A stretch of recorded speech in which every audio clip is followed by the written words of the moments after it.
एक दिन की बात है, एक बड़ा सा जंगल था। इस जंगल में एक अकेला दरख्त खड़ा था। सब दरख्तों ने इससे दूरी बना रखी थी क्योंकि इसके पत्ते कम और टहनियाँ सूखी हुई थीं। एक बंदर जो नया नया इस जंगल में आया था, बारिश से बचने के लिए इसी दरख्त के नीचे आकर बैठ गया।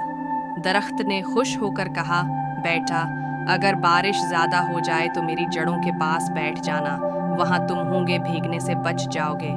बंदर ने शुक्रिया अदा किया और वहाँ छपकर बारिश से बच गया। कुछ दिन बाद लिकड़हारे जंगल में आए और उसी दरख्त पर निशान लगा दिया ताकि अगले दिन उसे काट सकें।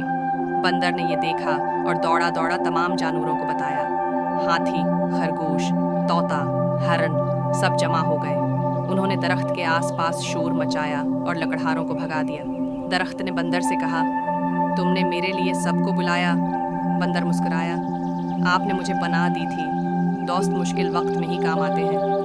वक्त गुजरा, दरख्त पर हरे पत्ते निकल आए। वो दोबारा ताज़ा और खूबसूरत हो गया। सब हैं हरे पत्ते निकल आए। जानवर अब उसके नीचे खेलते, सूते और खुशी मनाते। सब सच्ची दोस्ती शक्ल या ताकत नहीं देखती, बस नीयत देखती है। अगर आप दूसरों की मदद करें तो वो वक्त आने पर आपका साथ ज़रूर देंगे। Thanks for watching the video. Please subscribe the channel, like and share the video.